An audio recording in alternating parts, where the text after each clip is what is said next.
നമസ്കാരം. News independence speed news 20യിലേക്ക് സ്വാഗതം. വാർത്തകൾ വായിക്കുന്നത് ജനനി. ഇപ്പോഴത്തെ പ്രധാന വാർത്തകൾ. ഉപഭോക്തൃ വിലക്കയറ്റം വർദ്ധിച്ചു. അയർലൻഡിൽ ഉപഭോക്തൃ വിലക്കയറ്റം വർദ്ധിച്ചു. 2% നിന്നും 2.7%ലേക്കാണ് സെപ്റ്റംബറിൽ വിലക്കയറ്റം വർദ്ധിച്ചത്. കഴിഞ്ഞ 18 മാസത്തിനിടെ ഉണ്ടാകുന്ന ഏറ്റവും ഉയർന്ന നിരക്കാണിത്. ഇസ്രായേൽ സേനയ്ക്കെതിരെ ആക്ടിവിസ്റ്റുകൾ. ഐറിഷ് ഫ്ലോട്ടിലയിലെ ആക്ടിവിസ്റ്റുകളെ മതത്തിന്റെ അടിസ്ഥാനത്തിൽ ഇസ്രായേൽ സേന വേർതിരിച്ചതായി വെളിപ്പെടുത്തൽ. ശുദ്ധജലം പോലും നൽകിയില്ലെന്ന് മടങ്ങിയെത്തിയ ഡയർമുഡ് മാക് ദുക്ലൈസ് പറഞ്ഞു. ഓൺലൈൻ കാമുകിമാരെ സൃഷ്ടിച്ച് കൗമാരക്കാർ. ലൈംഗിക ആഗ്രഹങ്ങൾ പൂർത്തീകരിക്കാൻ AI-യുടെ സഹായത്തോടെ ഓൺലൈൻ കാമുകിമാരെ സൃഷ്ടിച്ച് അയർലൻഡിലെ കൗമാരക്കാരായ ആൺകുട്ടികൾ. യഥാർത്ഥ പെൺകുട്ടികളുടെ ചിത്രങ്ങൾ ഉപയോഗിച്ചാണ് AI സാങ്കേതിക വിദ്യയുടെ സഹായത്തോടെ കുട്ടികൾ ഇത് ചെയ്യുന്നത്. ഇത്തവണത്തെ ബജറ്റിലെ നടപടികൾ കുടുംബങ്ങളുടെ ശേഷിക്കുന്ന വരുമാനത്തിൽ കുറവുണ്ടാക്കുമെന്ന് പഠനം. ശേഷിക്കുന്ന വരുമാനത്തിൽ ശരാശരി 2% കുറവിനാണ് സാധ്യതയുള്ളതെന്ന് ESRI.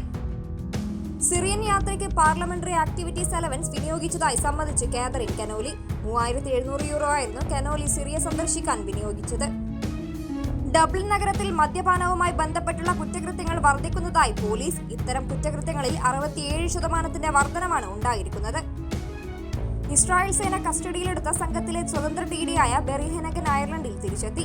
ഉപപ്രധാനമന്ത്രി സൈമൺ ഹാരിസ് ആണ് ഇക്കാര്യം അറിയിച്ചത്. മരണത്തിൽ അന്വേഷണം. പോലീസ് കസ്റ്റഡിയിലിരിക്കെ മാഗബറി ജയിലിൽ തടവുകാരൻ മരിച്ച സംഭവത്തിൽ അന്വേഷണം. പ്രിസൺ ഓംബുഡ്സ്മാനാണ് അന്വേഷണം നടത്തുക. ആർട്ടിസ്റ്റ് നവംബറിൽ. തപസ്യയുടെ ഏറ്റവും പുതിയ നാടകം ആർട്ടിസ്റ്റ് നവംബർ 21-ന് അരങ്ങേറും. സിറോ മലബാർ ചർച്ച് ലാൻഡേഴ്സ്റ്റൗൺ നടത്തുന്ന ചാരിറ്റി ഫണ്ട് സമാഹരണത്തിന്റെ ഭാഗമായിട്ടാണ് നാടകം അവതരിപ്പിക്കുന്നത്. കിൽഡേറി മ്യൂസിയം. അന്റാർട്ടിക് പര്യവേഷകൻ ഏണസ്റ്റ് ഷാക്കിൾട്ടണിന്റെ സ്മരണാർത്ഥം കിൽഡറിയിൽ പുതിയ മ്യൂസിയം. ആദിയിലാണ് മ്യൂസിയം തുറന്നത്. പാകിസ്ഥാന് അതൃപ്തി. താലിബാൻ വിദേശകാര്യമന്ത്രി ആമിർ ഖാൻ മുത്തഖിയുടെ ഇന്ത്യ സന്ദർശനത്തിൽ അസംതൃപ്തി പ്രകടിപ്പിച്ച് പാകിസ്ഥാൻ. അഫ്ഗാനികൾ എല്ലായ്പ്പോഴും ഇന്ത്യയുടെ വിശ്വസ്തരാണെന്ന് പ്രതിരോധ മന്ത്രി ഖ്വാജ ആസിഫ് പറഞ്ഞു. മരിയയ്ക്ക് നൊബേൽ. ഈ വർഷത്തെ സമാധാനത്തിനുള്ള നൊബേൽ പുരസ്കാരം മരിയ കൊരീന മച്ചാഡോയ്ക്ക്. വെനസ്വേലയിലെ മനുഷ്യാവകാശ പ്രവർത്തകയാണ് മരിയ കൊരീന. ലിവിൻ ബന്ധങ്ങൾക്കെതിരെ UP ഗവർണർ ആനന്ദിബെൻ പട്ടേൽ നടത്തിയ പരാമർശം വിവാദത്തിൽ. പെൺകുട്ടികൾ ലിവിൻ ബന്ധങ്ങളിൽ നിന്ന് വിട്ടുനിൽക്കണമെന്നും അല്ലെങ്കിൽ 50 കഷ്ണങ്ങൾ ആയേക്കുമെന്നുമായിരുന്നു ഗവർണറുടെ പരാമർശം. കാബൂളിൽ ഇന്ത്യൻ എംബസി വീണ്ടും തുറക്കുന്നതിനുള്ള നടപടികൾ വേഗത്തിലാക്കാൻ ധാരണ. താലിബാനുമായുള്ള സഹകരണം ശക്തമാക്കുന്നതിന്റെ ഭാഗമാണിത്. മുഖ്യമന്ത്രി പിണറായി വിജയന്റെ ഗൾഫ് പര്യടനത്തിന് അനുമതി നിഷേധിച്ച് കേന്ദ്ര സർക്കാർ. വിദേശകാര്യ മന്ത്രാലയത്തിന്റേതാണ് നടപടി. ഒക്ടോബർ 16-ന് ബഹ്റൈനിൽ നിന്ന് പര്യടനം ആരംഭിക്കാനായിരുന്നു തീരുമാനം. റിപ്പോർട്ട് ഹൈക്കോടതിയിൽ. ശബരിമല സ്വർണ്ണപ്പാളി കേസിൽ ദേവസ്വം വിജിലൻസ് റിപ്പോർട്ട് ഹൈക്കോടതിയിൽ സമർപ്പിച്ചു. ശബരിമലയിൽ നിന്ന് ഇളക്കി മാറ്റിയ സ്വർണ്ണപ്പാളികൾ ബംഗളൂരുവിൽ വിറ്റെന്നാണ് റിപ്പോർട്ടിൽ പറയുന്നത്. കേരള ടീമിനെ പ്രഖ്യാപിച്ചു. രഞ്ജി ട്രോഫി കേരള ടീമിനെ പ്രഖ്യാപിച്ചു. മുഹമ്മദ് അസ്റുദ്ദീനാണ് നായകൻ. സഞ്ജു സാംസണും ടീമിലുണ്ട്. ഇന്ത്യക്ക് തോൽവി.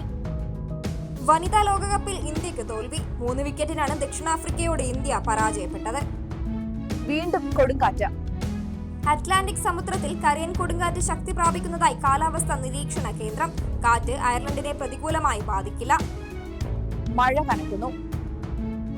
കേരളത്തിൽ അടുത്ത 5 ദിവസം മഴ തുടരും. ഇതേ തുടർന്ന് തിങ്കളാഴ്ച വരെ വിവിധ ജില്ലകളിൽ യെല്ലോ അലർട്ട് പ്രഖ്യാപിച്ചു. വാർത്തകൾ കഴിഞ്ഞു. കൂടുതൽ വാർത്തകൾക്കും വീഡിയോകൾക്കുമായി newsindependence.com എന്ന വെബ്സൈറ്റും ന്യൂസ് ഇൻഡിപെൻഡൻസ് ഫേസ്ബുക്ക് ഇൻസ്റ്റഗ്രാം പേജുകളും വാട്സ്ആപ്പ് യൂട്യൂബ് ചാനലുകളും സന്ദർശിക്കുക. ലൈക്ക്, കമന്റ്, ഷെയർ, സബ്സ്ക്രൈബ് എന്നിവ ചെയ്യുന്ന കാര്യം പരിഗണിക്കുക. നമസ്കാരം.